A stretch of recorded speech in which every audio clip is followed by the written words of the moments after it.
This podcast is part of the Big Heads Media Podcast Network. For more great podcasts, head over to bigheadsmedia.com. Tonight on a new TV Tuners, Stairmaster gets addicted to Blue Chew. Oh, it hurts. Ah! And Swanson and Kyo-Rain find buried treasure. Oh my god, Swanson, we're rich! This is gonna pay everything. Yar, not if I have anything to say about it. Wait, take Swanson, don't touch me! Ugh. All that and more on a new TV Tuners.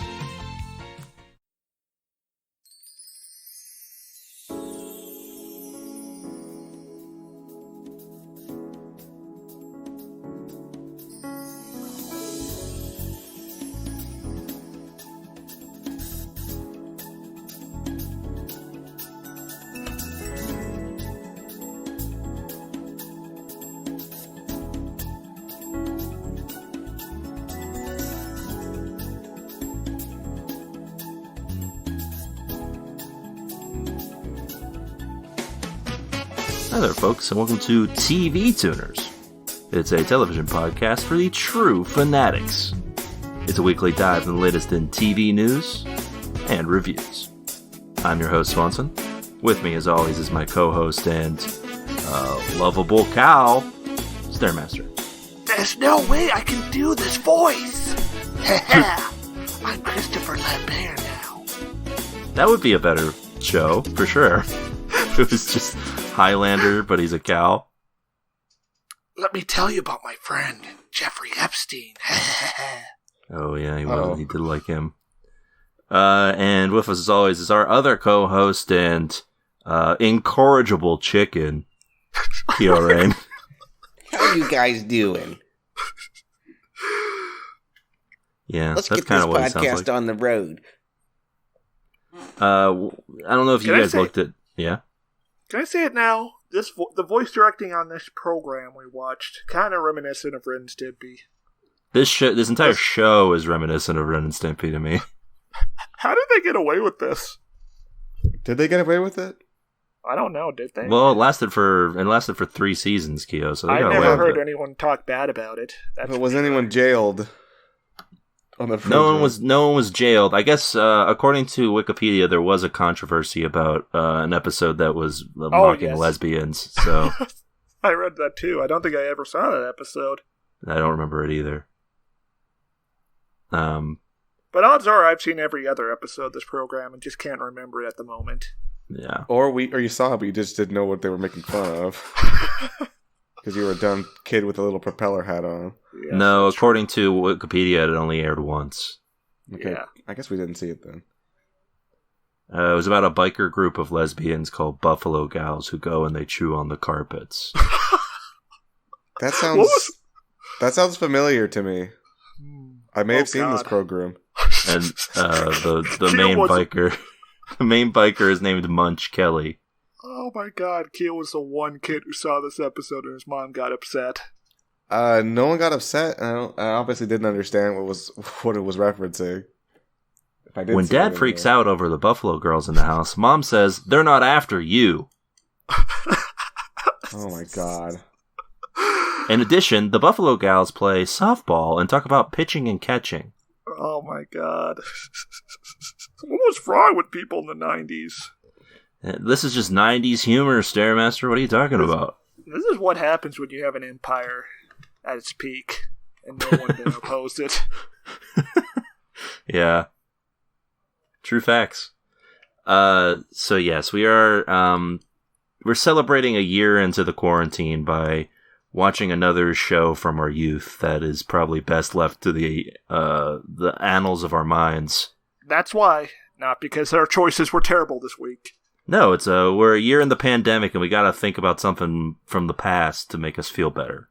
I found a clip and I definitely saw this before. This is like registering in my child memory brain portion. God. Oh, interesting.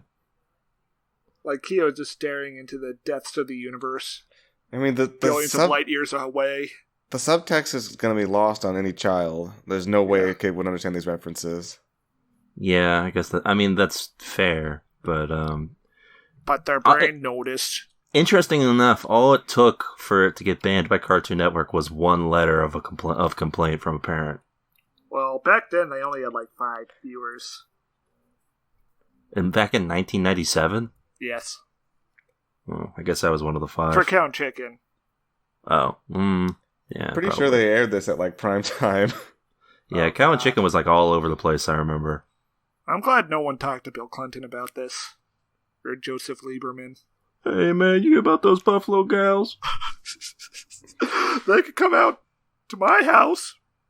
Hey, they can pitch and catch all they want, baby. Sex. I did not have sexual relations with the Buffalo gals, and you all know why. So is the joke basically that they're getting away with putting this in the kids show? That's it. I don't know. What's the episode about? Are they like trying to fuck Cal or the mom? I don't know what the episode's about. It doesn't explain that. It's 6 minutes, so someone's got to be in sexual peril. No. You don't have time for anything else. Given what we saw from these episodes of Cow and Chicken, I don't think they're that interested in stories, there. But they are interested in exploring queer spaces, apparently. Yes, yeah. Well, they do have a queer-coded villain. And we also do get to see Chicken in drag. Yes, in case anyone was worried that was not going to happen in this 90s program. Semi-consensually, even. Yeah, true. Apparently the plot of the aforementioned Buffalo Gals episode is Cow and Chicken's home is invaded by a gang of lady bikers. No reason and given. They invite Cow to a game of softball. Oh, so it's literally just an excuse to be like, we got this stuff on TV. Which seems like most of the episodes, from what I can tell. Oh, yeah. They literally have a nude man. Well, he's wearing a shirt. Yeah. No. Also, he's the devil, so he's not a man, Kyorain. The devil's a man. He's just... It just looks weird. No, he's a fallen angel. I guess angels do have human genders, since... According to Apocrypha, that's why the Great Flood happened, because of human-angel hybrids. Yeah, but some angels are also just like a bunch of eyes. Yeah, a huge wheel. The spinning sky with human faces on its spokes. Yeah, that's a normal thing to look at the sky back then. Just write it down like in your journal. Like today I saw an angel. It was. That's why every time an angel in the Bible showed up, they had to be like, "Do not be afraid." Do not be afraid. Please do not run in terror. Meanwhile, if you take Jacob, his story literally, God is just like a regular man who can be wrestled. Yeah. Well, I mean, yeah, he's a regular man, but the angels, he's just like coming up with avant-garde designs that he's thinking of. He's making he's essentially up in heaven making David Lynch films. Evangelion. Yeah. Except these angels don't have a lot of impressive feats. Sometimes they're just like, I'm basically a person. Oh, I'm like a lion with a human face and a bull's body. A bull's bottom half. I'm going to show up and I'm going to just tell you something and I'm going to leave. And you'll never see me again. I would be grateful for that. That'd be a nice service to have, just like divine wisdom in these troubled times. Yeah, like divine wisdom, don't do that.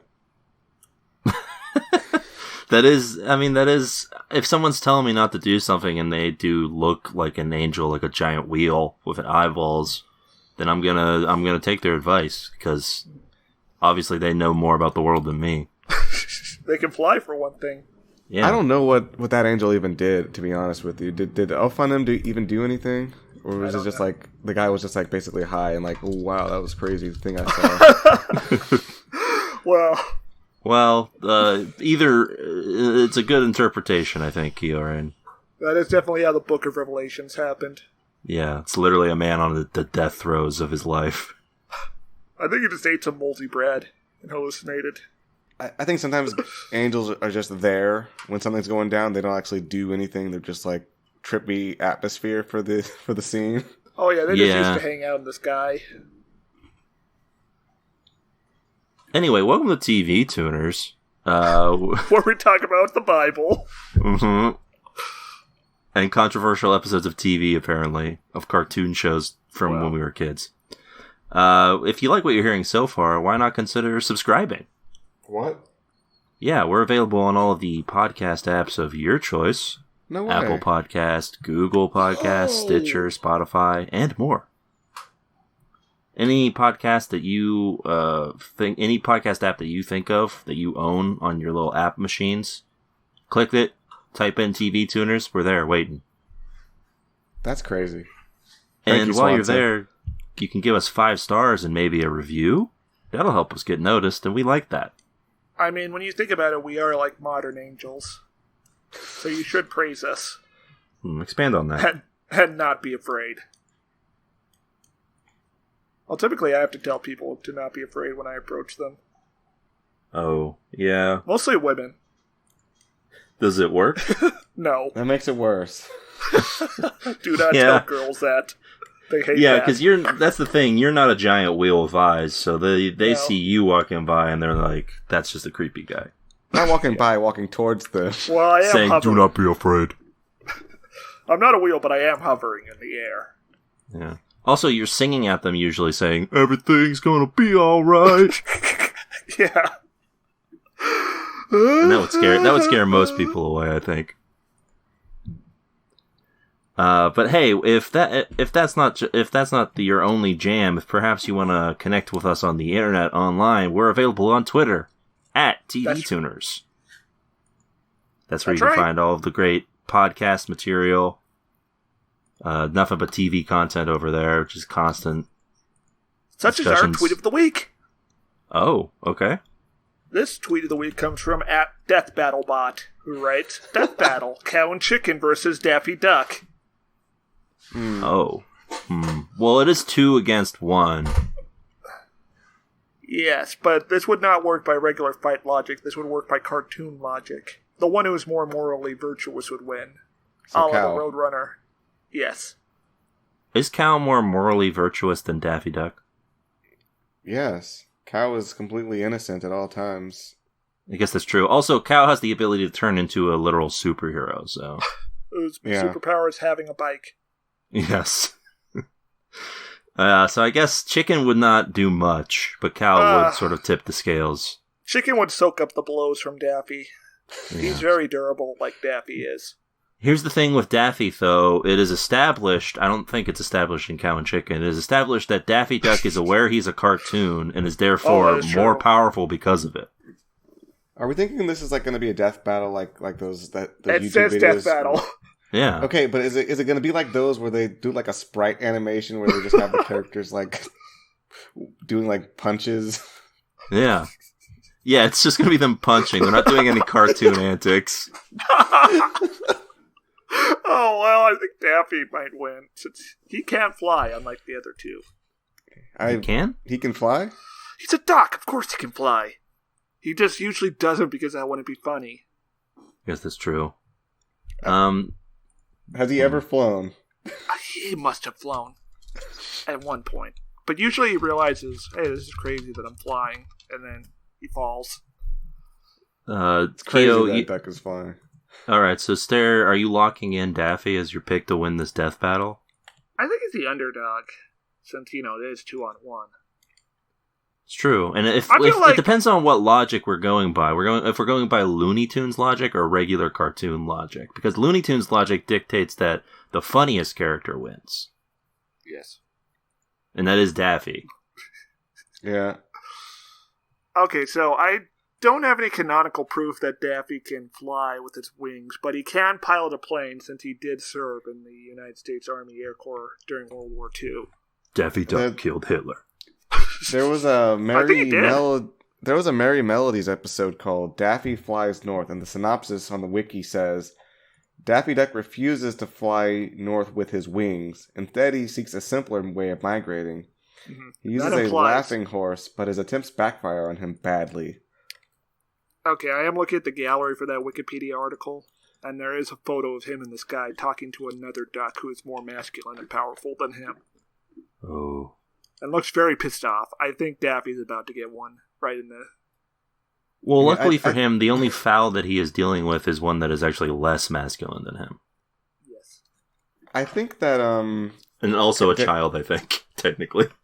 I think Daffy's kind of thing in general is that he's usually the one who fails at the end of the episode because he has very little patience. It's true. I can't remember a Looney Tunes where Daffy is like the protagonist in this situation. He's usually getting some kind of comeuppance. Yeah. Yeah, So and in every situation, Cow and Chicken are essentially the ones. What is Chicken's ethnicity? He sounds like he's like a New Jersey guy or something. Yeah. You got that Sopranos brain, Keo. You want everything. Yeah, Chicken's hanging out with Paulie Walnuts. And in that case, I guess Cow and Chicken win. He'll get just terribly and horribly uncharacteristically dismembered at the end of the battle, like on the real video.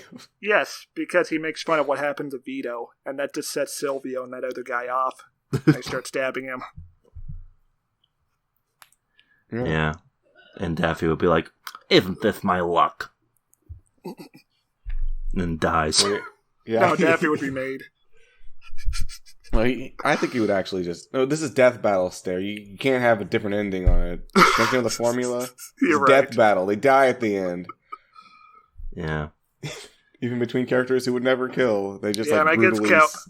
I guess Cal gets her head run over by an SUV at the gas station. Oh, so no one wins? It's a Departed situation, a zero-sum game? Yes. Look, I think Chicken and Daffy would both die and Cow would be the winner. Oh, yeah, but then Cow returns home and Mark Wahlberg is there to shoot her in the face. Or she has to go to hell and face a trial from the big fat red guy to rescue her brother. Yeah. I think that's a good theory there. Daffy Duck usually does not win in the situations where he has to face another person. Cow and Chicken are constantly forced to face off with the devil and win. They don't really sometimes. win over him, and at least not in the episodes we saw. It's true. I don't know if they've ever actually won against him. I don't know. I feel like we're going in circles here. I'm picking Cow and You're Chicken. right. I'm picking Daffy. Yeah, they win. All right. Well, thank you, Death Battle Bot, for this insightful tweet. Much to think about. So, yeah, if you have any quips, comments, questions, foresights, or otherwise, you can also send us an email. What? Oh. That's right, we have an email, and we'll read it aloud here on the pod. You send it to us at tvtunerspodcast@gmail.com. What's that email, Kiorain? tvtunerspodcast@hotmail.com. That's right. Yeah, and with all that out of the way, I guess it's time for me to ask the age-old question. What did you guys watch this week? Anything fun? Interesting? I watched some Banshee. Are you sad about that? Oh, I kind of got bored of it. Oh. Uh-oh. Yeah, season 3 was not that good compared to the first two. I thought it was going to be nice since it starts off with a Native American gang robbing a Marine Corps convoy of weapons from Afghanistan. It does sound cool. Yeah. Well, they're all they just all go down like chumps. Dang. No respect is given whatsoever. Sort of like a metaphor for the American dream. Yeah, so I stopped watching. A woman is murdered to inspire Anthony Starr to greatness and revenge. Yikes. That's no good. So, let's see. I watched Mrs. America, which is a show that Stairmaster passed on when it was a possibility, and we watched The Big Show instead. Well, was I right? No, it was pretty good. Oh. Get owned, Stairmaster. Get owned. It was. I hadn't watched it for. I'd been putting off watching it because it does follow to an extent Phyllis Schlafly, who is the woman who essentially had a hand in destroying the Equal Rights Amendment, or rather stopping it from getting ratified. So my problem going into it was going to be like, is this going to be a scenario where like they try to humanize a character who is like indefensible? Luckily, no. They make sure that from the get-go you realize that this is not a good person. All of her actions are like duplicitous and have like an ulterior motive. And in the end, she gets owned by Ronald Reagan, so... Wow. Wow, it's a real Alien versus Predator situation. Yeah, whoever wins, we lose, and we know who won. Anyway, there's some great performances in it. It's a good time. I watched more of the Gundam program. Oh. Wow. Yeah? What's going on there? Yeah. Char's back. Yeah, he was gone a while, wasn't he? Yeah, he got like a little bit in trouble for murdering Garma. Yeah, that gets you in trouble sometimes. I mean, well, they didn't say he did it. They were like, you didn't save him, so you're gonna be sitting out for a bit. Let's go hang out in this bar for the next week or so. And then they were like, we're losing the war. We need to bring Char back in here. I believe that the sponsors were also getting mad that Char wasn't on screen. Is Char like at all mad or like sad that Garma is dead? No. He seems very gleeful. He's like, wow, sorry about that, buddy. That stinks. It's like, blame it on your birth. So now he's a scuba boy? Yeah, he's like, wow, we've got so many new Gundams to pick from. Thanks, sponsors. I mean, not Gundams. We've got so many new mobile suits to choose from. Thanks, sponsors. Yes. This is specifically when Tomino had to tell the sponsor they'd be introducing a new mobile suit every episode in order to keep the show from getting canceled. Yeah, great times. Like, I got the water mobile suit. You got the High Gog, you got the Gog, you got the Ack Guy. You got the Arctic Rescue mobile suit. You got the Orbit Adventure mobile suit. The GM Colt District type. You got the stubby one that can punch good. You got all the ones you could want. Buy today. Yeah, it sounds like they got a great model over there. Oh, did you get to that subplot with Kai and the Sion spy? Yeah. Yeah, apparently Tomino cried in the writer's room when he read that script. Aw. What a guy. Sad. Wow. Did he ever cry when he killed off a female character? No. I mean, the story was literally about a female character, spoilers, dying. Yeah, but he felt bad for Kai. Yeah, it was mostly about Kai being sad. He didn't care about the lady. Yeah, he was like, man, it's really sad that Kai's sad about this. I feel for this guy. I hate it when dudes cry. So, anything else, guys? No. No. All right. So, with all that out of the way, let's get to the Rabble, huh? Oh, right. yes. What's that? The Rabble is a segment here on the pod where we give you, normally, the critics' consensus, but we're not watching a modern show here. We're watching a show that's elderly. It's for old folk. Yeah. So we had to go through some other methods here. There were slim pickings on IMDb and even slimmer pickings elsewhere, but we managed to scrounge the internet to find some takes from fans and not so fans of Cow and Chicken. Yes. Can I start? Sure. Alright, this review comes from Basti Zarat, who writes, 6.5? What kind of people are you? This is a funny show. I love it. It made me laugh so much. 7 out of 10. 0 out of 2 found this helpful. Oh, so he's mad at the 6.5, but he gave it a 7 out of 10. Hold up. Because there's a part 2. Oh.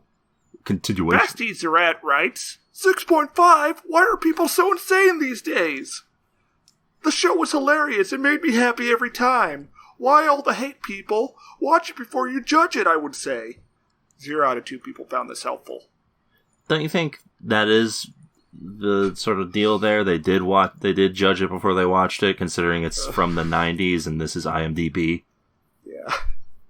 These two reviews are only a month apart, by the way. Okay. Interesting. Much to think. I don't know. I'm speechless. I'm gonna say right now. Anyway, Well, back to Gundam.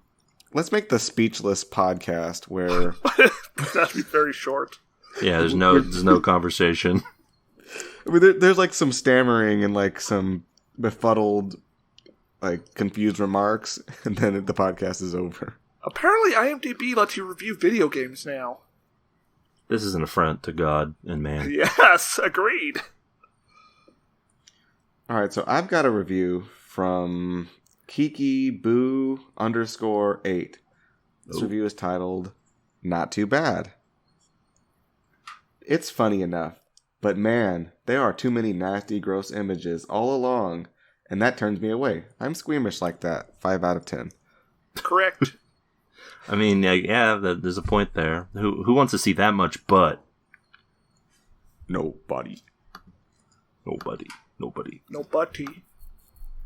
I'm sorry. Yeah, not even Ask God 69 wants to see that much butt. Friend of the show. Yeah. Noted guest on the pod. We'll let you guess which one.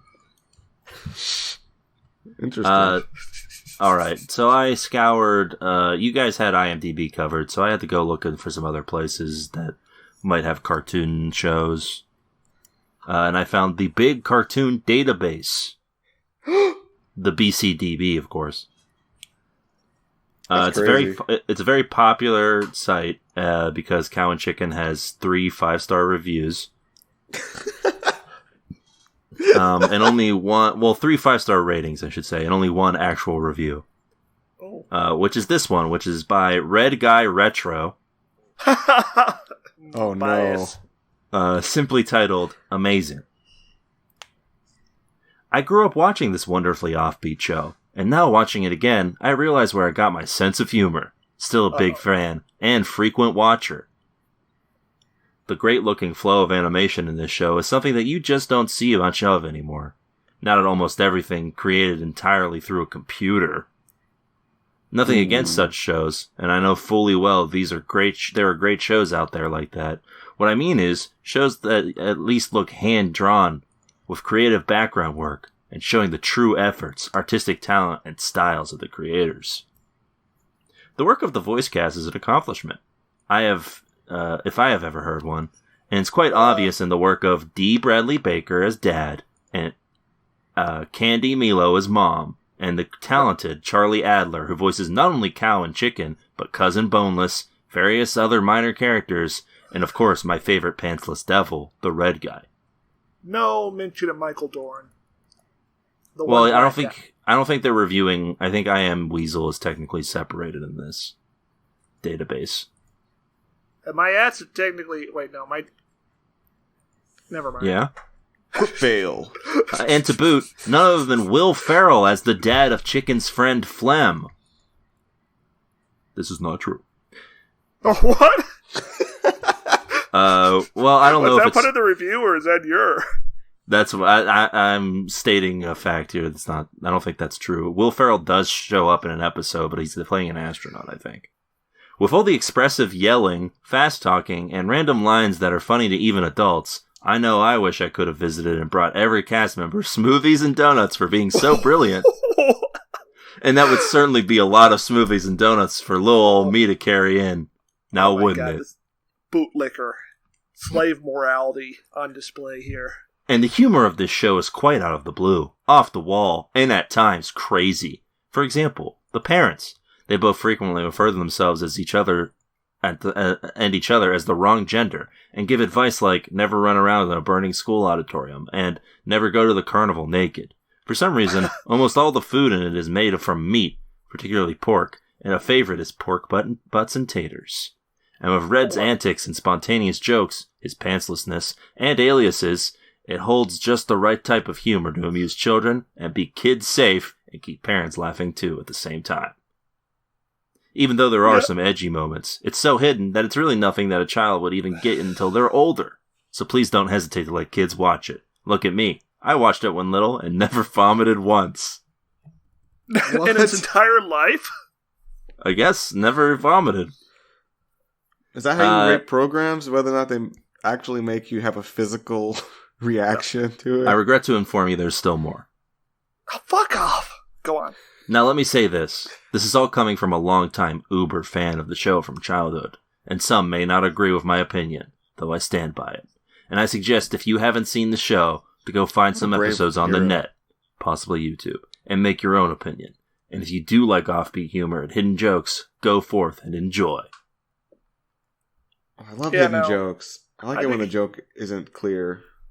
I think you should just watch Angry Beavers instead. 0 of 14 found this review helpful. So there's one review on the entire site, 3 user ratings, and yet 14 people saw this review and were like, no. Wrong. Well, what do you think? Well, that's why you're going to have to wait till later in the pod to find out. I think they're right. We don't editorialize during the section, Stairmaster. How dare you? Yeah, we've never done it, and we never will. So yeah, that's that. You'll have to stick around to see what we thought of this treasured childhood cartoon. Treasured? I'll say this much. This is no editorial, of course, but Stairmaster is right. We should have fucking watched Angry Beavers. I'm pretty sure that probably holds up better.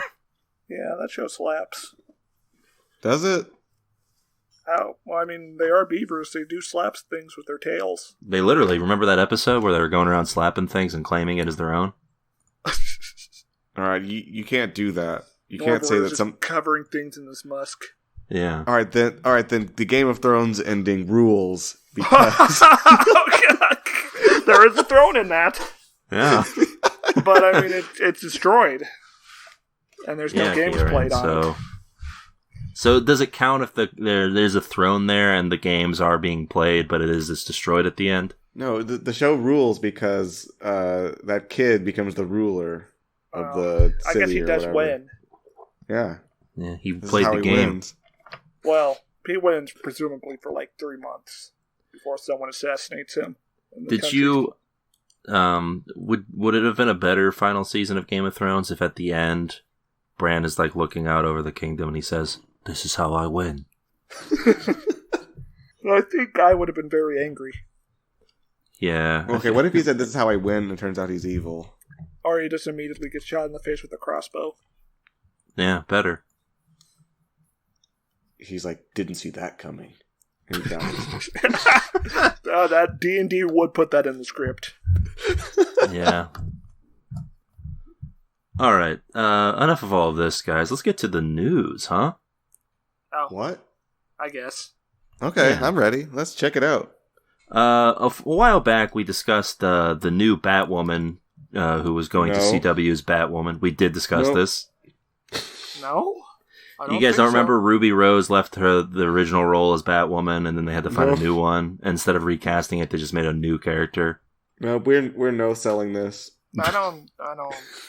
Who's Batman? He's a big guy. He dresses up as a bat, and in this one, it's a lesbian who dresses up as a Batwoman. Cool. Okay. Yeah, Seems she's pretty hot. cool. She's a pretty cool character. And unfortunately, it's not her this time around. It's another Javicia Leslie, and she's got some time. She's had some time to hang out here, like half a season or so. And that's apparently been deemed enough time to bring in the original Batwoman. Why?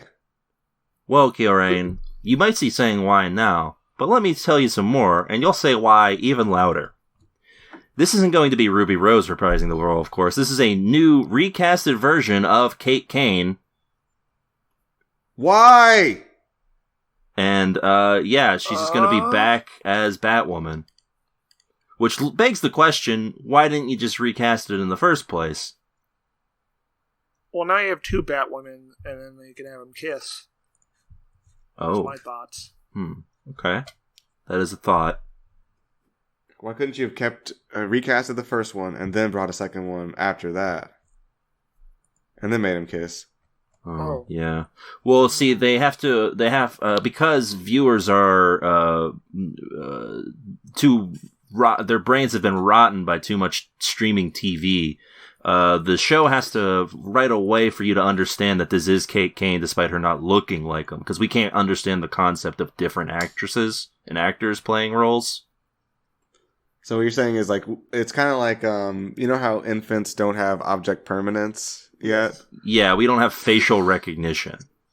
So like you gotta take her away for a little bit and then bring her back and then it'll be like, oh, there she is. But also they literally have to, apparently in the story they are going to explain that Kate Kane was away and had to have facial reconstruction surgery due to some accident that she had. Now she looks different. This is different. Like, remember in Iron Man 2 when the new War Machine, when Don Cheadle shows up and he's just like, yeah, it's me, guys. War Machine, your old pal. And I do not have my own system of mathematics. Yeah. And they're all like, yeah, that's clearly him. And then everyone just went with it. Yeah, even though his dick is way smaller. Or even more egregious when Mark Ruffalo, who looks nothing like Ed Norton, was just the Hulk, and everyone was like, hey, that works. Well, nobody watched that movie, Swanson. Yeah, no one watched the Avengers. Yes. So yes, apparently her injuries, whatever happened to describe this, left her unrecognizable, and now she's back as Batwoman for reasons. And she looks fine, just different. She's fine, and she just looks different. That's the thing I never get about any time that I can understand if you're like a hacky, like soap opera trying to do this type of plot, but if you're like a show trying to do like a halfway serious version of like this person had complete reconstructive surgery, why do they still look hot every time? Yeah, we need more uggos. If you had major reconstructive surgery, you're not going to look like conventionally attractive. You might still look good, but you're not going to... You're going to have at least some scarring. Like, they don't just completely, like, give you a new face. Yeah, it's not face off. Unless you're, like, rich enough to hang out with Jeffrey Epstein. Then you probably can afford the secret surgeries. Oh, is that the plan? Do you think that's going to be a plot point? Yes. The Ping one is human trafficking people. to take their stem cells or something? I think yeah. He's creating human penguin hybrids. Oh no. He's creating the human penguin-y. You know what I'm gonna do with him, Batman. Do I need to tell you? I'm Batwoman, though. Wait, you're gonna have sex with him? Is that what you're saying, Mr. Penguin? Yes! That's what I'm saying, Batman. Oh, that's disgusting. Oh no, I gotta get out of here. They're gonna gobble me down like a fish. Oh no. Yeah, I want to die now. Anyway, yeah, it remains to be seen how this is going to all work out, but it'll probably be a thing that exists. It's not like the Arrowverse is already riddled with like just random stuff that doesn't really make any sense, like the actual DC universe. Mm-hmm. So it's fine. Also, they've already established a multiverse. Why didn't they just have a different version of her show up? No, you can't do that. No, you gotta keep it street level. Yeah, I guess. People were very upset and bewildered by the recast. They didn't get it. They had to bring her back just so people would stop complaining. The audience shouted, huh? Batman came down to the writer's room and he was just like, you gotta bring her back. Where is she? Where is she? And we're like, Batman, we told you she quit. So, dude, bring her back. Say her name. And they're like, okay, well, we brought her back, Batman, but she had facial reconstruction surgery. He's like, I don't know what that means. Understandable. Have a nice day. Now I've got to go stop the penguin. He's doing weird things with penguins. No, he's too creeped out. He can't actually stop him. He just lets him get away with it. This is Nightwing's job. Jason Todd? Yeah, I need your help. That's what brings them back together. Penguin's doing some real weird stuff and I can't handle it. I can't even look at him. I need your type of vigilante justice. Kill him. Please kill him. He pulls out that gun he shot Darkseid with. Use this. So yeah, we'll see how that all goes, and by we'll see, I mean I'll hear about it and decide whether or not we talk about this again. We won't. With all that, there's I regret to inform you that the Declaration of Independence is no longer safe. Okay. Because Disney Plus, in its efforts to make a TV show out of any existing property that they own, is making a National Treasure TV show. Oh? I But wonder it's not what gonna treasure be- they're going to steal. It's not going to be Nicolas Cage this time, though. Understandable. This 10-episode series is going to be told from the point of view of Jess Morales, a 20-year-old dreamer who, with her diverse group of friends, sets off on the adventure of a lifetime to uncover her mysterious family history. Okay, what else? What's she going to steal? We don't know. They don't state what she's going to steal. Apparently there's lost treasure involved, but it doesn't sound like it actually involves anybody. Not least of which Nicolas Cage, whose real life character name in this was Benjamin Franklin Gates. What? How does that work? Which is just a name that I remember that I just saw right now when looking up this show, or this film series. How did they get away with that? What do you mean, how'd they get away with it? I don't think, like, Benjamin Franklin's name has been trademarked or anything. I mean, the audience, they should not have accepted this. Yeah. The moment they heard the name, they should have said, that's enough. And left the theater in droves. You're saying that the people should have taken up arms against this? Yes! They can't keep getting away with this! This is out of line. This is beyond the pale. Anyway, they'll be exploring the timely issues of identity, community, historical authorship, and patriotism. Okay, that's a tune out.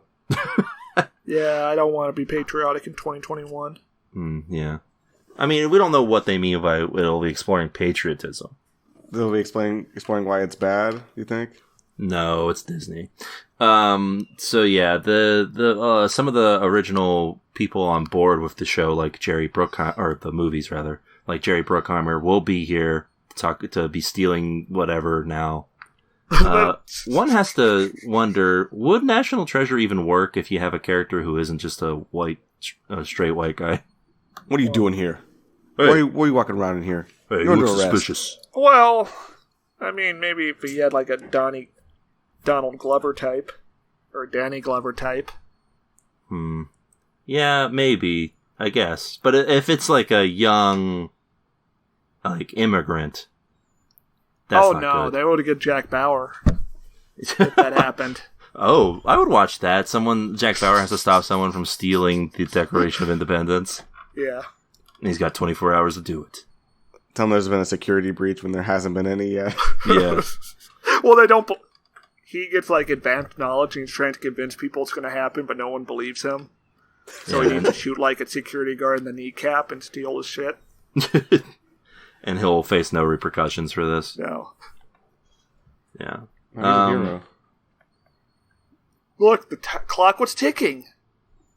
You know, we all saw the clock. We see it every commercial break.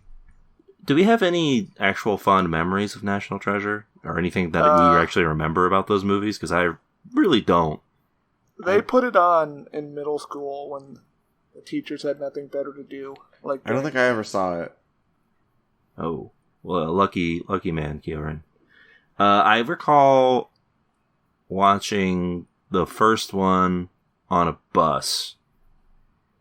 On like a trip, like a high school trip to like. Oh, that's somewhere. More fortunate. That's more fortunate than my high school trip where we watched the Fantastic Four 2: Rise of the Silver Surfer. Oh no! I tried to suggest Revenge of the Sith, but they were not having it because of that PG-13 rating. The Fantastic Four movies don't have PG-13 ratings? Nope, family friendly. Oh, family friendly shit. Family friendly white Jessica Alba. So yeah, we'll have to wait and see what's going on here. What do we got any predictions of what they're stealing? So for reference, they stole the Declaration of Independence, obviously, in the first one. And in the second one, I think he kidnaps the president. Well, if I was writing this, I think I would have them steal, like, George Washington's slave contracts or something. And what are they going to do with those? There's a map on the back. Oh. Like some buried treasure? Yes, it's always buried treasure. That is true. It is always buried treasure, Kieran. I'd have them steal, like, the Washington Monument or something. Okay, apparently they pulled a Pirates of the Caribbean sort of deal, where the first movie has like a real standard, like, we're stealing the Declaration of Independence deal, and the second one is like a convoluted series of of heists. Can you say that in a Nicolas Cage voice? Apparently, this was a Pirates of the Caribbean deal. No, just the part about stealing the Declaration of Independence. Come on. Uh-oh. Come on. Well, you need to elaborate, Stairmaster. Apparently, so the first one, They were stealing the Declaration of Independence. anyway, the second movie involves them having to locate 18 missing pages of John Wilkes Booth's diary. Oh, yeah. Because they believe that their ancestor was a or their ancestor is told to be revealed to be a co-conspirator in the assassination of Abraham Lincoln, and I guess that's bad for them. Nicolas Cage you put on trial. So they go to prove his innocence by kidnapping the current president of the United States and finding out the actual truth about these missing pages. There was a second shooter. His name, Benjamin Franklin Gates. Oh, I was going to say Jack Ruby. I didn't shoot the president. Yet. Anyway, yeah, so as you can imagine, those movies entail some great things. So what do we think they're stealing for this show?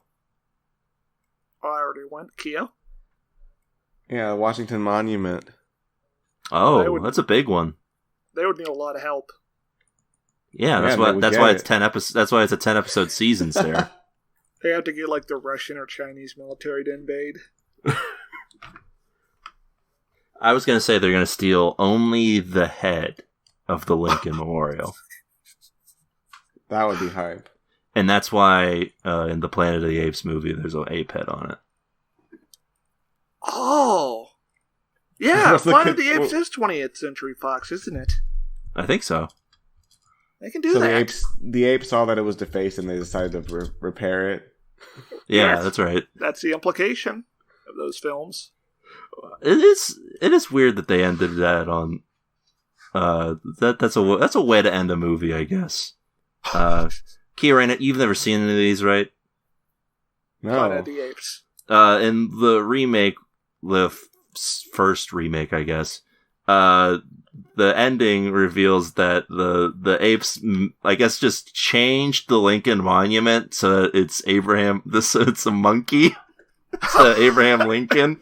Instead of just finding the Statue of Liberty in a sand dune. Which is how the original ends, which is just like there's a bombed out version of the Statue of Liberty and he realizes he's on Earth. And this time around, it's that he sees a recreated version of the Lincoln Memorial that is just a chimp. Yeah, that's what I figured, but now we're rewriting it so that they're like actually doing a good thing. They're just like fixing it up, making it look better after it got ruined. Yeah. And it raises a lot more questions than it answers, and the movie does kind of just end there. The last sentence of the Wikipedia for the Planet of the Apes remake is, Leo is descended upon by a swarm of police officers, firefighters, and news reporters, all of whom are apes. In case you were confused by the title.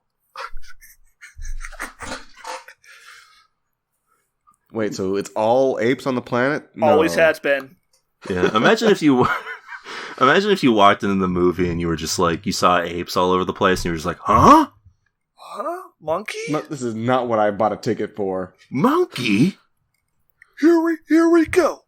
Well, we're finally here. Oh, I would leave. All right. Well, that's all I got for the news. So, good riddance. Yeah, it's time for a segment near and dear to everybody's hearts. It's a new segment. It's Music Moguls. Hit the theme, Kieran. Hey, hey, hey, hey. So, yeah, we're doing something new here. I didn't have any. There weren't any good trailers, so I decided we can follow the zeitgeist a little bit here and watch the music video. Or we Okay. could watch the Charged Counterattack trailer from No. 1987. Absolutely not. That's not the zeitgeist at all. So we watched this music video from Lil Nas X, who you guys might remember from Old Town Road. He had the horses in the back and all that jazz. Okay. And this is a new song of his. It's called Montero. In parentheses, Call Me By Your Name. Does this have anything to do with the movie? No, but it is. We'll get into it. There is a message here that he's going for, apparently. Anyway, this came to my attention because it courted some controversy with people who care about these kind of things. Because as seen in the video, Lil Nas X does give the devil a lap dance. And then he kills the devil, I guess. And then he kills the Depiction devil. is endorsement. It's true. That's what they always say, and it's always true, and never a bad faith argument. So anyway, yeah. How do we? To me, this video, I've watched it now 3 times. It's my personal Snyder cut. What? So Well, you've so been that- waiting years for this? Yeah, I've been waiting years for a video where a rapper just sort of pole dances into hell. And then gives the devil a lap dance, kills him once he is satisfied with the dancing, and then takes his horns. This is Okay. there's some turquoise Jeep energy going on in the directing of this video. Especially Yeah. the sound design. This music video is like 90% special effects. Yeah, And- this is, I think this is like a new trend in music videos, I think. It is just completely off the wall here. And I think that sometimes that takes me out of these videos a lot is the lyrics are very incongruous with what we're watching on the screen. Yeah, he does not do cocaine at any point during this video. It's true. He's constantly talking about it. And I think like going to a party and seeing people do drugs is not what you put like a Greek chorus on the screen for or whatever. Yeah, I mean, yeah, but that Greek chorus was looking cool. They were looking like JoJo characters.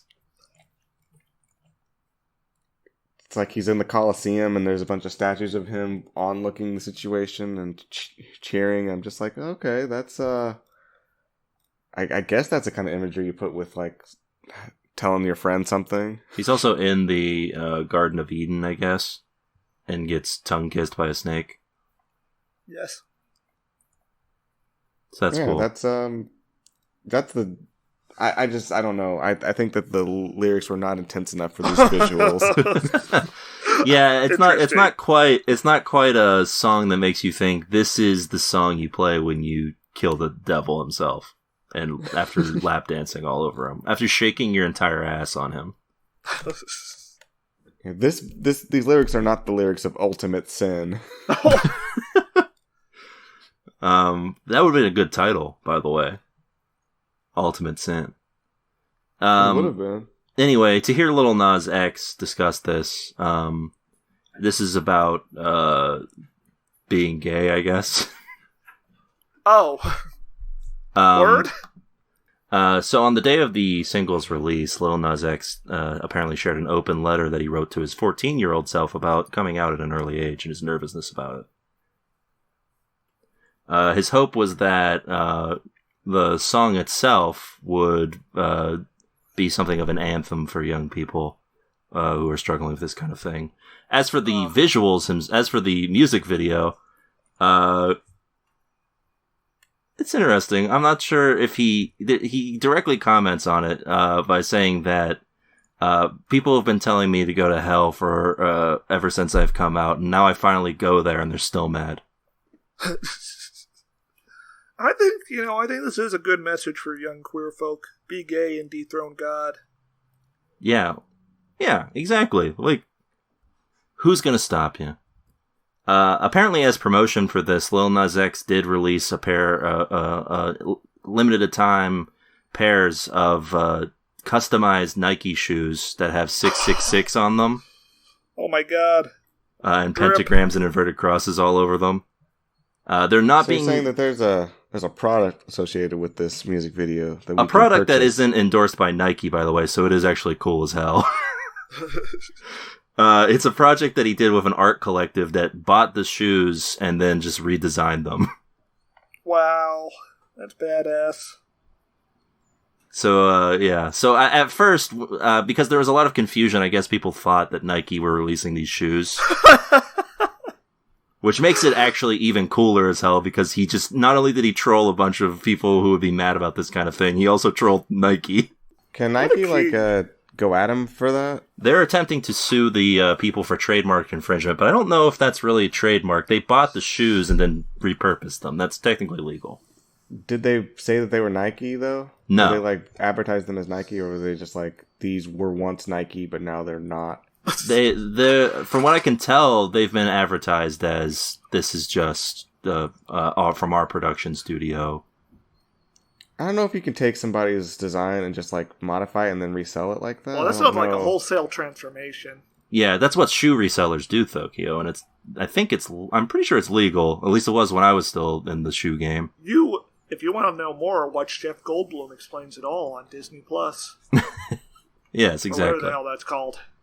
Anyway, when you resell a product, that's just putting on a secondary market. I'm talking about just taking a design and saying oh yeah, I made this.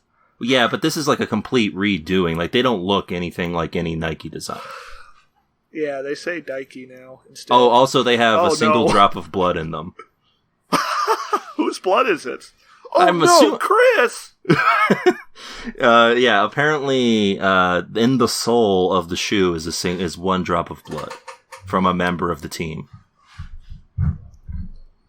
That's and it's weird. also wine, so you should drink from it. Yes. Anyway, I don't know what these people are doing. I'm upset. I'm gonna sign the petition on change.org to get it taken down. To outlaw homosexuality. Anyway, from the end of all of this, what I've determined is that Lil Nas X actually is a tune-in. Yeah, he's like the Sonic Fox of rapping, I've decided. Yes, same. So that's a tune-in on this a music video, I guess. The song is okay. It's more the music video that is... It's definitely a music video. We can agree on that. It is, in fact, a music video. Not a song I would listen to. No. But music video's got some pretty interesting effects to it. And I guess it's got a good message, although I don't know... you have to read what he's talking about to really understand what the message is. Yeah. By watching it. But yeah, I guess that's congratulations, Lil Nas X. And if you're listening, feel free to come on the pod anytime you want. We'd love to have you on. So yeah, that's the one and only segment probably of Music Corner. Music Moguls, what I call this. I think it was Music Moguls. And that's it for Music Moguls. So now let's head on over to our main event this week. We watched the show, and now we're going to talk about it.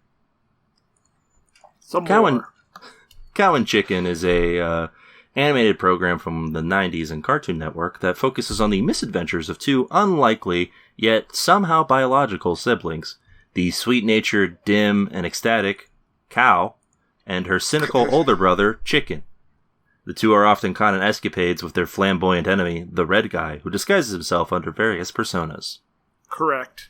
There are a bunch of other people here as well, but that's Cow and Chicken for you. It's like Ren and Stimpy, but worse? How did Cow and Chicken make you guys feel? What did these two do to anger Satan? I think he's just messing with them, right? Or maybe it's because they have a bond that should not exist between Cow and Chicken. That seems like God should be doing something about that. Satan should just be rubbing his hands together, going, good. Maybe his plan is defied. Is he mad at them, or is he infatuated with them? Do you think he's actually fixated on them, or is he just present in everyone's life, causing trouble? Yeah, when you think about it, we all have our red guy shaking his ass at us menacingly. It does seem to help them out in the second episode with the sensitivity training. He's pretty much just a business owner. It would appear, in that episode. I think he just does random jobs whenever he feels bored. Like, there's that comic book from the Sandman universe, Lucifer, where the devil gets bored of being in hell, so he just, like, travels around the world and goes to, like, Earth. I think in this, the red guy is just, like, bored in hell, so he just goes around and just, like, does various jobs. Yeah, he does various jobs where he can abuse his power and cause pain to people. Yeah.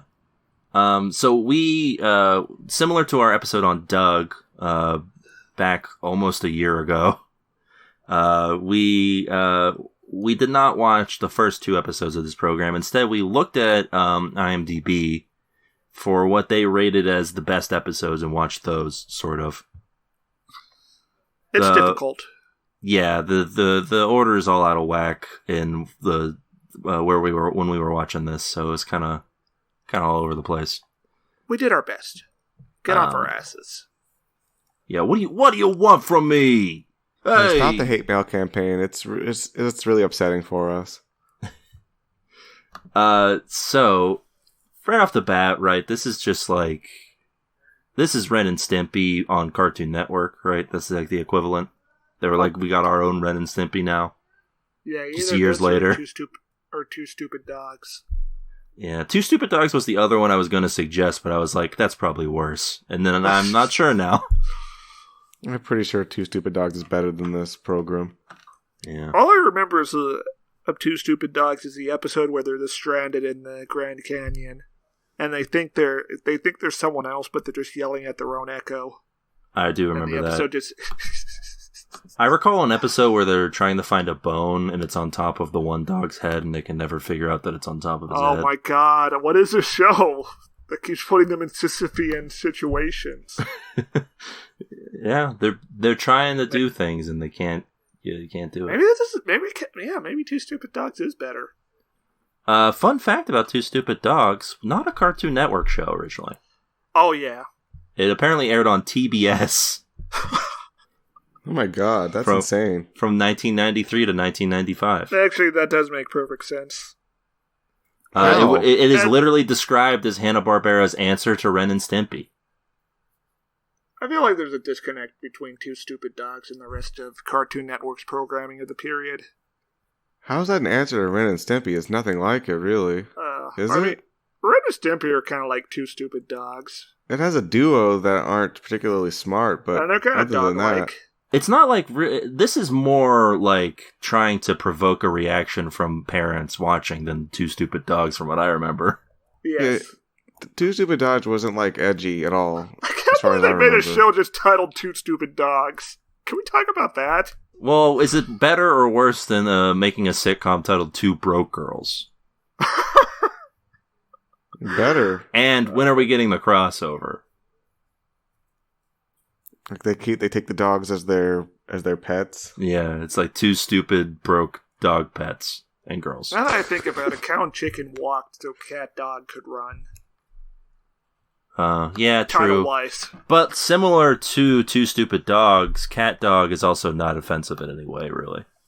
Unless you are... It's kind of gross. There's that one episode where a cat goes inside dog's mouth to check out his own organs. Yeah, I guess that is pretty gross. And also, their entire existence is an abomination. They are an eldritch beast. Yeah. What I'm really getting from all of this is that there were a myriad of other options that we could have picked for a cartoon show from our childhood to watch. You could have picked.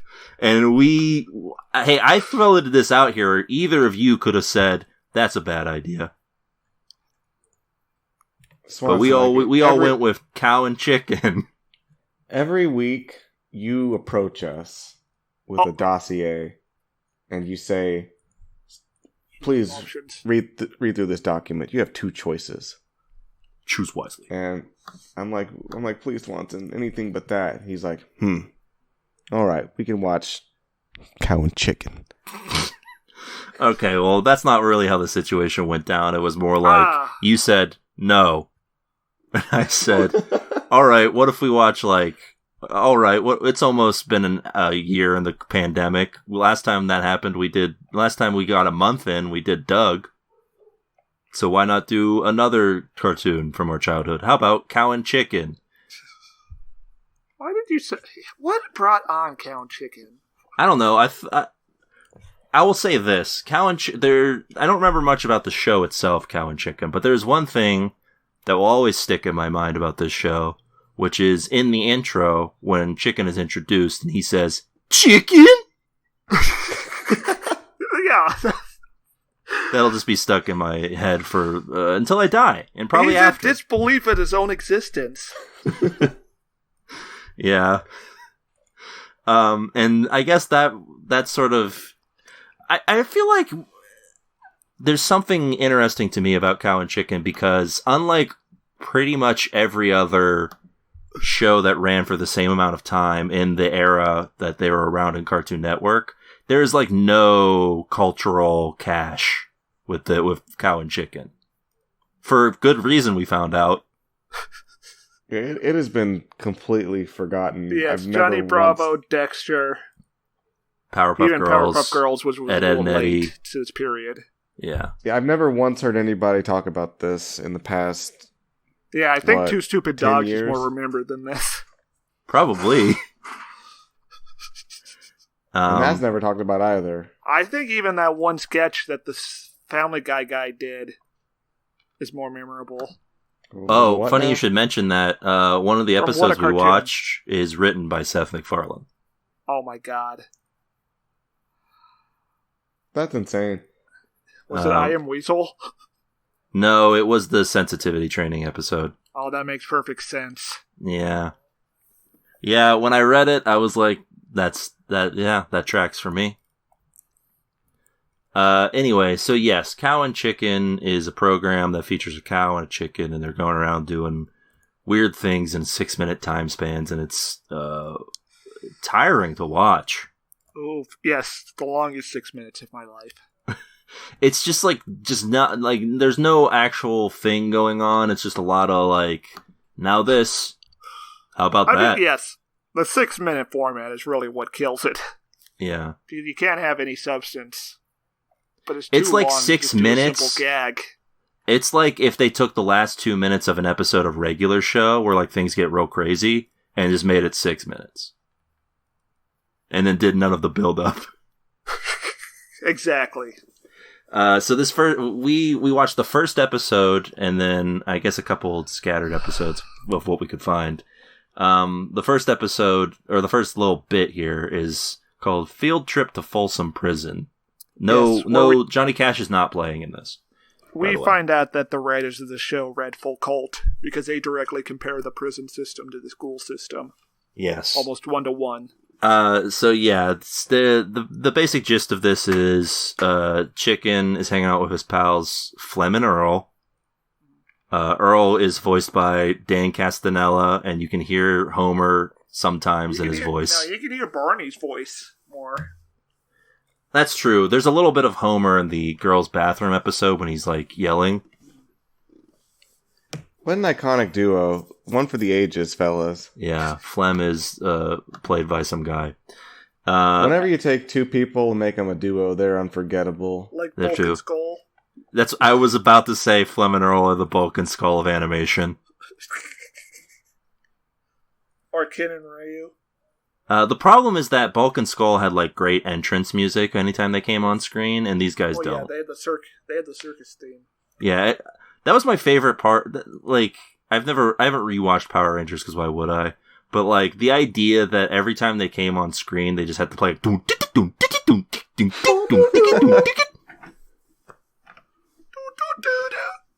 Like, even if it's just them coming on to be like, "Hey, power losers," and it was like, Well, yeah, and then later they would be menaced by the giant monster. Like, yeah, their convertible would almost get stepped on, and they'd be like, "Whoa!" and then they like get flung into a trash can, and like get pie in the face. Yeah, they get thrown in that dumpster that Rita escaped from. Yeah. Yes. So the basic gist of it is he goes to prison. He's trying to act like a cool prisoner guy, and actually he assume decides to he's a impress prisoner. his friends by switching clothes with the prisoner. Yeah, kids do Who's not try apparently this at home. This is apparently a Texas prison because this guy's only crime seems to be being slightly slow, if you know what I mean. Yeah, and yeah, he gets to go out free because he's got a chicken badge. Yeah, he's like a completely harmless individual, which it definitely is kind of an indictment of our prison system, isn't it? Yeah. And it also reminded me of that arc in Chromiarty High, where was it Tanaka who switches places with the airline hijacker? Oh, interesting. Yeah. Well, Never Folsom heard of Prison it. is a real place in California, by the way.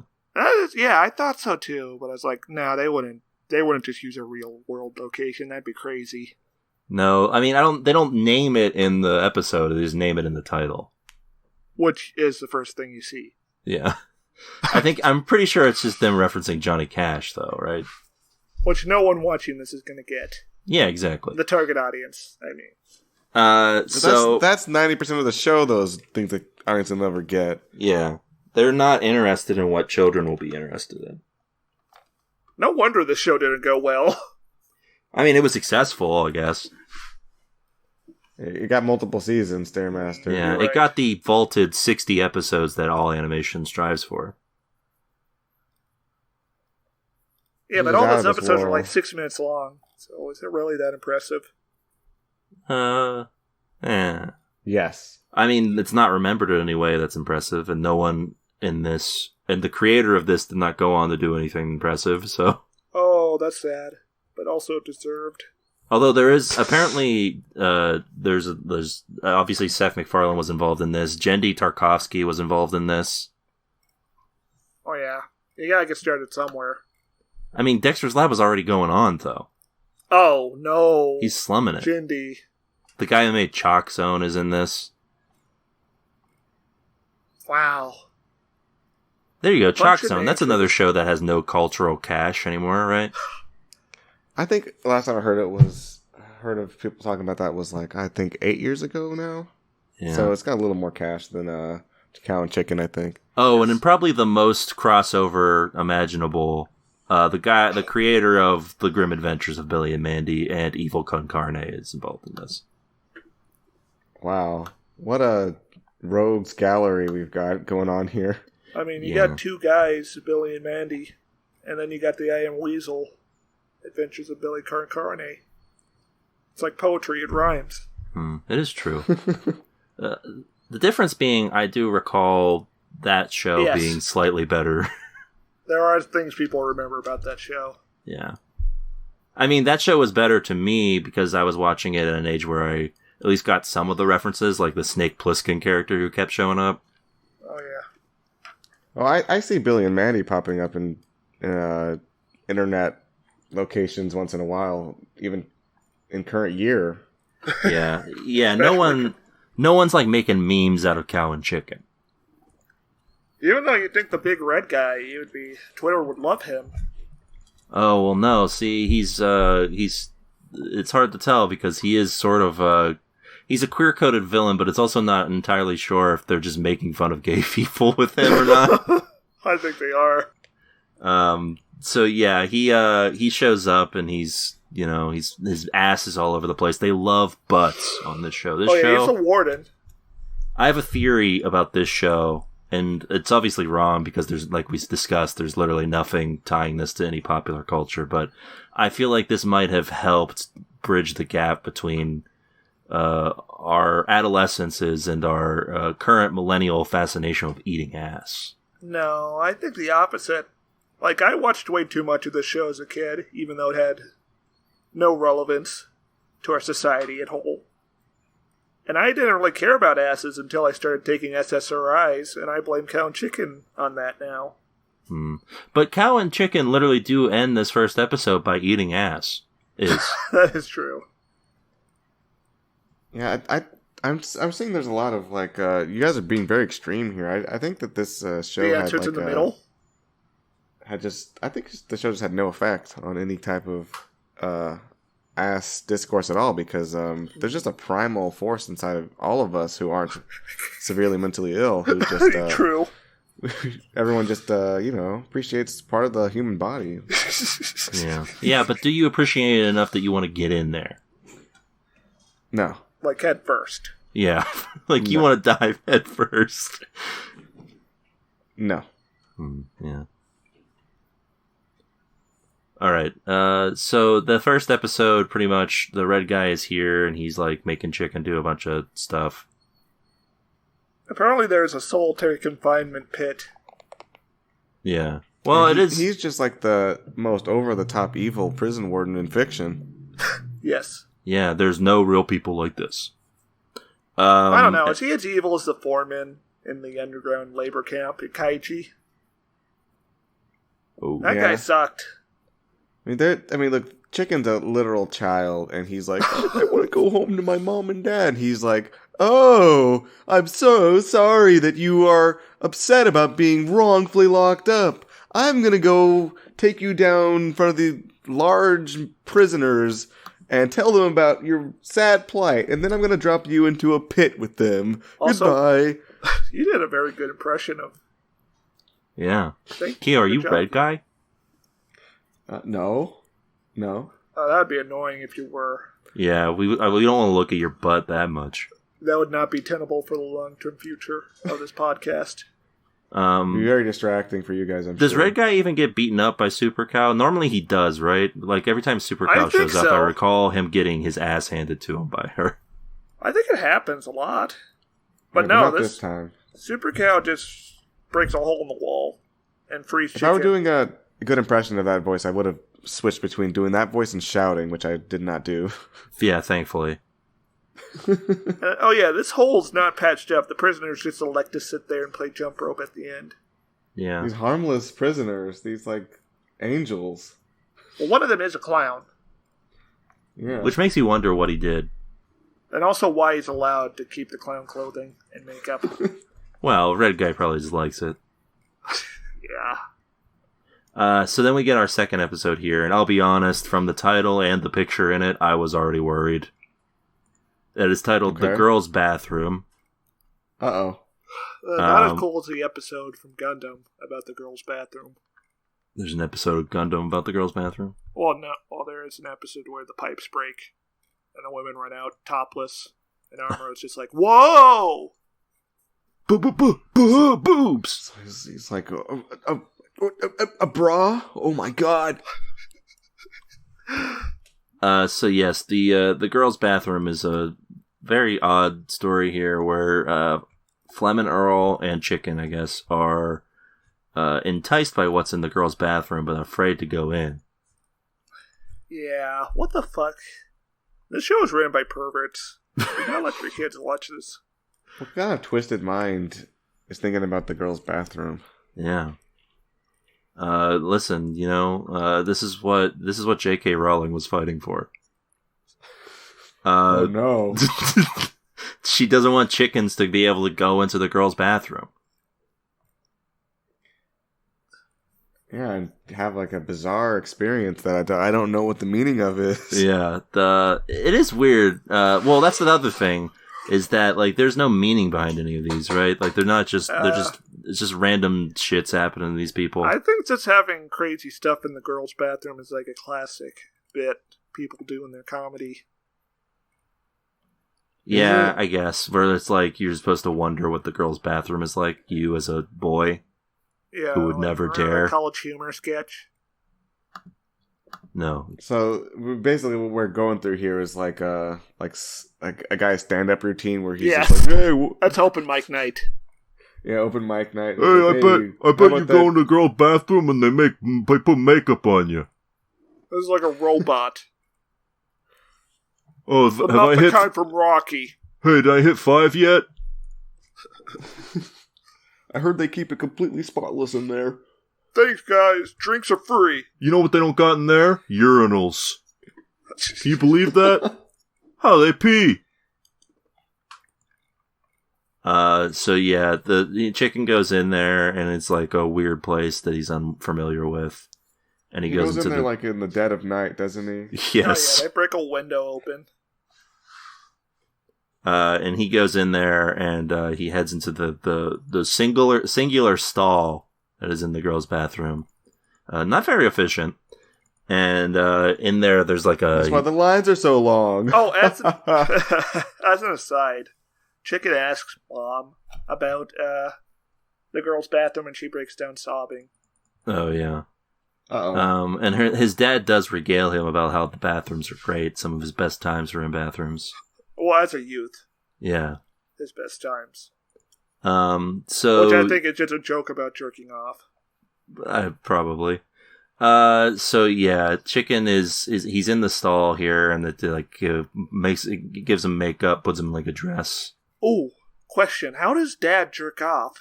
Capital D, Dad from the show. Since we later find out he does not have a top half. It's true.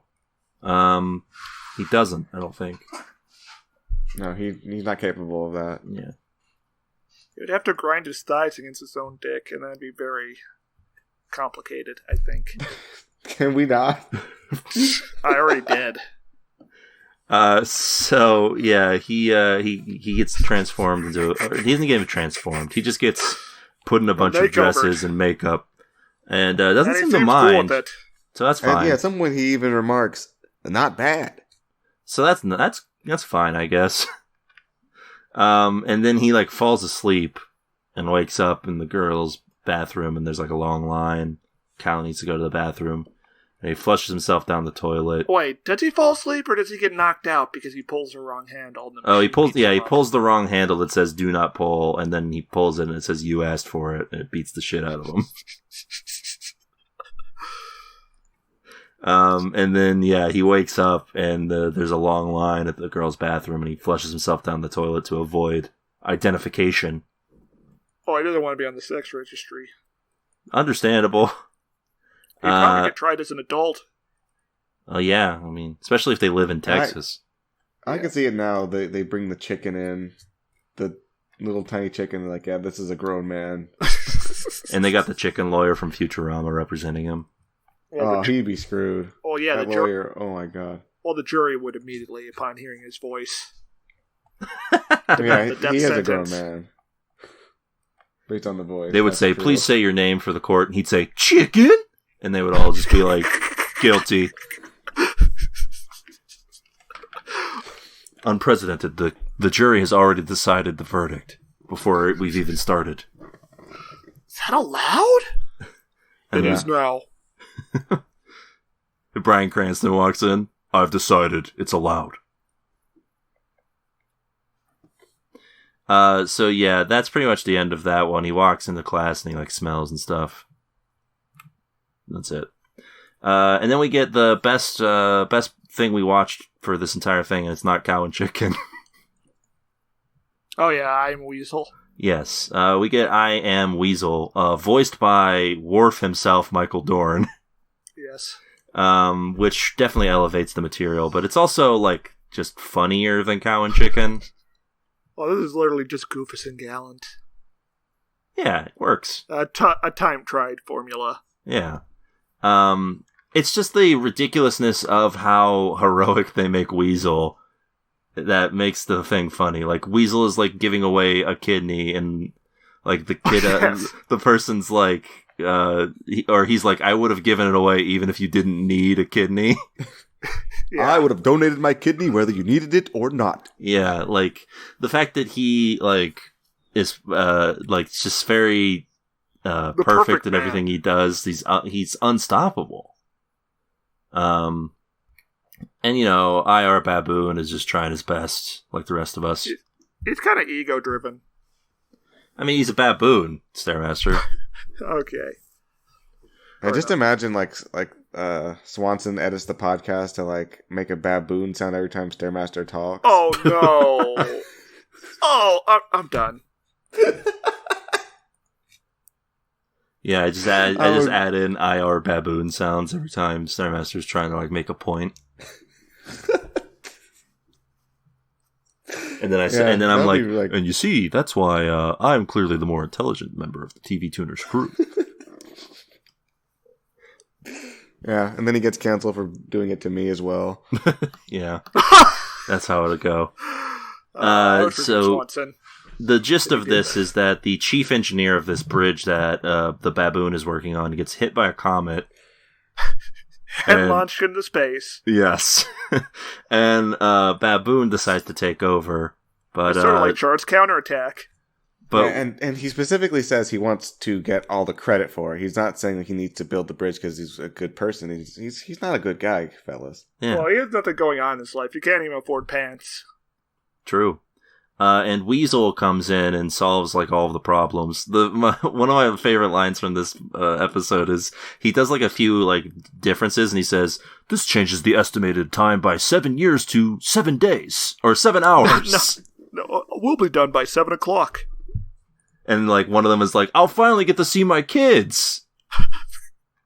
Yeah. Yeah, so, okay, was there an implication in that joke where he says that the kid was born 2 years after he started this project? I think so. I'm pretty sure the implication is that he got luck. Wow. He got cucked. Yeah. So yeah, basically the bridge is supposed to go to France, but the French people don't want it. And so there's some IR anti-French hostility here. yes. So IR Baboon inadvertently helps I Am Weasel by making it go to Mexico. And everyone's happy.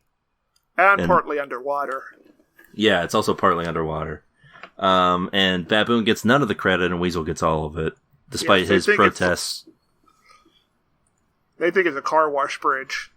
Yeah. And not just a huge fuck-up. There's a bit in the middle where Baboon is starts taking away the workers, and Weasel's like, I could build the rest of this bridge on my own, but I have to worry about union rules. No, he has to respect union rules. Yeah. Well, yeah, he's a perfect person. He knows that unions are the foundation. So he goes to another country to get labor. to circumvent them. Listen, I'm not saying that Jeff Bezos picked up all of his ideas from I Am Weasel, but I think he got a couple. Yeah. Elon Musk for sure did. So is I Am Weasel actually not the perfect being, and he's actually evil? Well, he did not kiss that lady's baby at the Sure, start he of the like episode. completely no-sold that, didn't he? Yeah. Well, you can say he's not the perfect being, Kieran, but you did see him rip off his shirt and reveal his fur. jacked exterior. Or interior. Yeah, I guess he is. I mean, he's very powerful. He's like Perfect Cell, I think. Yeah, very much. Anyway, it's the best thing he's like if, out, and it's not he's even like cow and Perfect chicken Cell. related. What? Yeah, it's definitely way better than anything else in the program. He's like gem. It's like if Perfect Cell decided he wanted to be like well liked by everybody. Well, yeah, he would and have used his immense power for good, but he's like still like completely egotistical. Yeah, he would have become president if he was trying for that.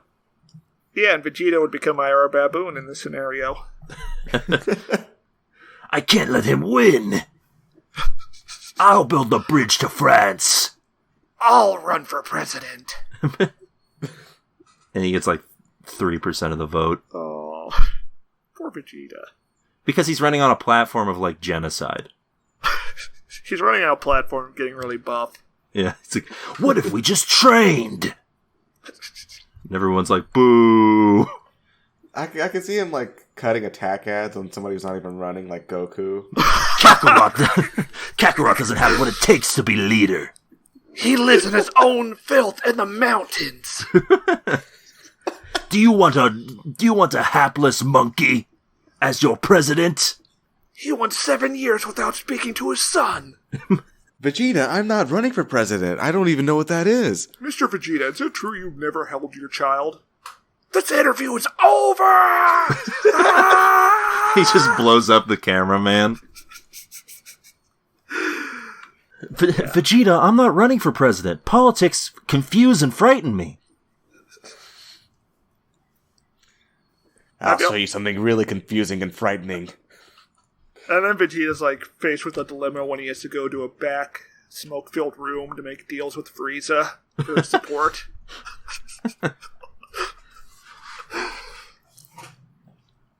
Anyway, so yeah, that's pretty much I Am Baboon, the best thing that we watched that's not Cow and Chicken. I are baboon.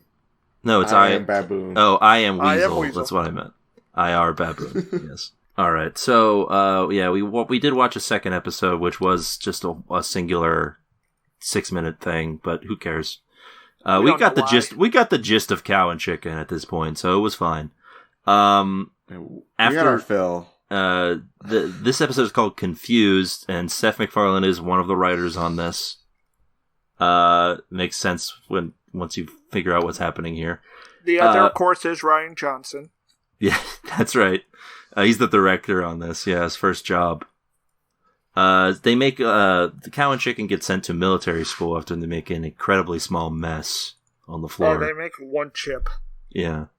And their dad has had enough, and he's sending them to military school for discipline. So just basically, like Tony Soprano.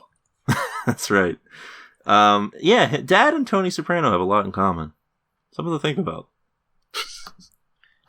Yeah, so they send them to military school where they get mutilated. They get mutilated and then just pretty much tortured into being in servitude to the United States military. Yeah, like the red guy gives them a haircut where he shaves off the top of Chicken's waddle on his head. I don't know what you call that. Yeah, his crest. What is that piece of anatomy on a rooster? Crest. That sounds right. Sure. Yeah, I will never look this up. He shaves that off, but he shaves off Cow's horns and ears. Yeah, and Cal seems saddened by this, but okay with it overall. Yeah, they move on from it pretty quickly. Now, I have a theory that I just came up with here, and you guys can steer me in the right direction if you think I'm going too far off edge here. But is Red Guy just everything that's wrong with the systems of America? Maybe. He shows up in the prison. Probably. He shows up in the military, and then he shows up and improperly gives sensitivity training. Yeah. He's the man in the machine. The ending to this does have a very weird message, which seems to be that, remember kids, feelings make you soft. But it's good to do old-time show tunes. Yes. Which is how you know Seth MacFarlane wrote it. Also, Red Guy, you know I think I know the exact thing that Seth MacFarlane definitely wrote into the script, which is that Red Guy in the sensitivity training goes by Mrs. Beaver. Why? And that's a MacFarlane joke if I ever heard one. Yeah. It's the exact kind of joke that you could put in front of a kid and they'd never understand it. Exactly. But you watch it now and you're like, why and how? It's like, wow, that made me roll my eyes. Yeah, and they do, so basically they go to military school and they become too hardened. So they go to sensitivity training, where they learn things like painting your toenails and crying. And shaving your legs. Yeah. Crying due to, like, emotional abuse, too. Yeah. So, also, not only are your feelings are soft, but any potential femininity also makes you soft and weak. Yeah, just a very bizarre message being presented here in this program. But if you look at it from the lens of this is what Red Guy's teaching us, then it is the system. Yes. I guess so. So, yeah, in the end, Red Guy's the bad guy because he props up a broken system. Not even prop. He seems very eager about perpetuating it. Yeah. He's fine continuing on with this system because it allows him to do whatever he wants at the expense of everyone else. It gives him an outlet for being able to abuse people, which is what he does. He makes them cry not by making them like reckon with like previous traumas or anything like that. He tells them that they're no good and they're never gonna be able to accomplish their dreams, things like that. Yeah, which is probably true. They wake up and they think it's the mom and dad wake up and they think it was a bad dream, but then Cow and Chicken are singing show tunes. So yeah. Anyway, that's the end. Crazy, just absolute madness. Complete madness. At the end, my final statement on this show is that Red Guy is clearly the 1%. Captain, this red man, he has no honor. Yeah, he'd be a terrific training partner. Too bad he's on the side of evil. You don't think he has a high power level? His ass certainly does. I think he's just heavy. Do you think that if you went on 50 cups with him, you'd win? No, he's heavy. He's. I feel like he's heavy in the way like Kingpin is heavy. Only it's all, instead of it all being around like his body itself, it's just his ass. Death battles. Daredevil versus Red Guy. Oh, Red Guy would win. Fund it. Time for the change.org petition to get them to make that. Hallway fight, Daredevil and Red Guy. Anyway, yeah, so that's it for Cow and Chicken. What are our final thoughts on this? Boy, yeah, what an unfortunate product. Leave this back in the ground. But really, we need to talk more about I Am Weasel. Yeah, we should have just watched I Am Weasel, because that was probably better. That was at least fun. Yeah, it was at least fun. And also, Michael Dorn is there and not the same guy voicing 3 different characters. That's true. Anyway, yeah, there's a reason this isn't remembered very well, very fondly, I don't think. What a mess. It definitely feels like someone watched Ren and Stimpy and was like, what if I made that less, like, coherent? What if there was less, like, messaging and, like, just actual jokes going on? Agreed. Like, at least Ren and Stimpy had, like, jokes in between all of the gross stuff. Yeah. Once in a while, yeah. And Ren and Stimpy did show up on The Simpsons twice, even, yeah. I think. And Cow and Chicken would have never done that. They're banned from The Simpsons. Even though they did get Dan Castellaneta. Yeah, I mean, but he knew this was going nowhere. They weren't gonna. He's slumming it. He's slumming it hard. He's playing a character who gets like 2 lines. Anyway, yeah. So that's a tune out from me. Yeah. Yeah, that's an official TV Tuners tune out. That's right, and that's a tune out on Cow and Chicken. And with all that out of the way, I guess that's about it for this week's episode of the show, huh? Yeah, good riddance.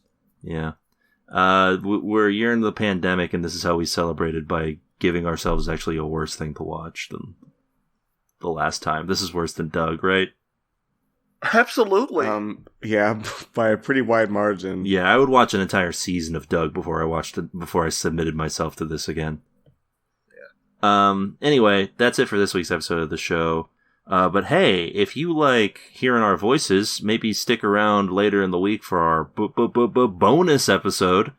We've been doing bonus episodes based off of our Buy Me a Coffee page at buymeacoffee.com/TV Tuners. People have bought us a coffee and offered us things to watch, and we watch them. No way. And this week it begins the first part of our 2-part look into the Snyder Cut. I've been dead inside a long time, but even I have my limits. We're going to be watching the first 2 hours of this show, of this event, and hopefully not eclipsing 2 hours ourselves and talking about it, but we'll see. I've been waiting years for this product. That's right. We've all been clamoring #release the Snyder Cut. I'm going to be spending an hour just explaining that the Whedon cut to Keo. Yeah, probably. And it's gonna involve a lot of horror on Keo's part. I was thinking the other day about how much we have to like just talk about how it came about before we even get to the movie, the 2 hours that we watch. Anyway, it'll be a fun episode. Stay tuned for that. And if you have a thing that you want us to watch, hopefully it's not more Cow and Chicken. Fuck off. We won't. Go over to buymeacoffee.com/TV Tuners. 1 coffee gets you a single topic for us to discuss. Yeah, if you want us to watch Cow and Chicken again, that's going to be $1,000 per episode. 6-minute episode. God's plan. And that's it for this week's episode of the show. Oh God. Stay tuned and keep watching. Bye. Farewell. It's over. I found him. Chicken? Hey folks, time for the TV Tuners Denver Fact of the Week. Did you know that Stairmaster had a son? He named his son Bobbity. Why?